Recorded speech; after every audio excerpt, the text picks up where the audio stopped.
વડોદરા શહેરમાં સ્વચ્છતા મુદ્દે મહાનગરપાલિકા દ્વારા કરવામાં આવતા દાવાઓ વચ્ચે અકોટા વિસ્તારમાં ચોંકાવનારા દ્રશ્યો સામે આવ્યા છે।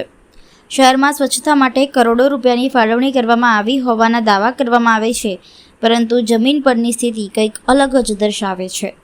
અકોટા રોડ પર ન્યારા પેટ્રોલ પંપ નજીક વોર્ડ નંબર 12 વિસ્તારમાં ભાજપ કાર્યાલયથી અંદાજે 100 મીટર દૂર ગટર ઉભરાવાની સમસ્યા જોવા મળી રહી છે।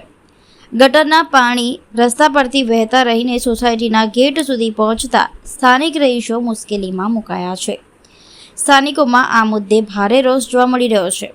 લોકોનું કહેવું છે કે પીવાનું શુદ્ધ પાણી તો ઘરો સુધી પહોંચતું નથી, પરંતુ ગટરના પાણી ચોક્કસપણે પહોંચી રહ્યા છે, જેના કારણે સ્વચ્છતા અને વિકાસ અંગેના દાવાઓ પર પ્રશ્ન ઊભા થઈ રહ્યા છે।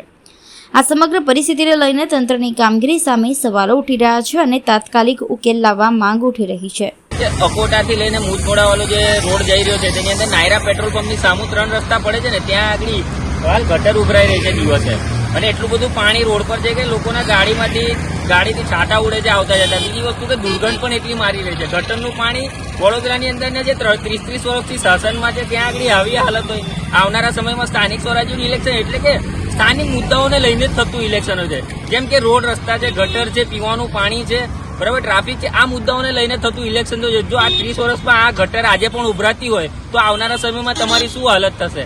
એટલી જ અપીલ કરવા માંગુ છું કે આ બધા મુદ્દાઓને લઈને વોટ આપજો। આવનારા સમયના 26 તારીખે જ્યારે મતદાન કરાવવા જાવ ત્યારે આ જ બધા મુદ્દાને લઈને વોટ આપજો।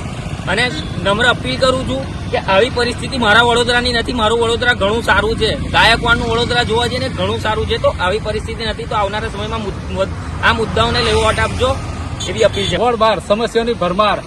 આ એક એવો વિકાસશીલ વિસ્તાર છે જ્યાં છેલ્લા બે વર્ષથી તો વન સાઇડ જ રોડ છે, એ તો પૂરું નતું થયું અને હવે પાછી ગટરની સમસ્યા।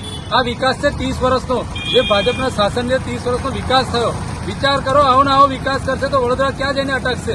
એટલે કહેવા માંગુ છું, આવનારા ઇલેક્શનની અંદર નગરપાલિકા ન એટલે નળ, ગ એટલે ગટર, ર એટલે રોડ, એટલે નગરપાલિકાનો મતલબ જ આ છે, રોડ રસ્તા ગટર। એટલે આ વિષયને લઈને થતું ઇલેક્શન એટલે નગરપાલિકાનું ઇલેક્શન। કે આ વખતે વિચાર કરજો, જો વિચારીને વોટ આપજો। ભગવાનના નામ પર બહુ વોટ આપી દીધા, હવે કામના નામ પર વોટ આપજો। જરૂરી થઈ ગયું છે પરિવર્તન વોર્ડ 12 માં।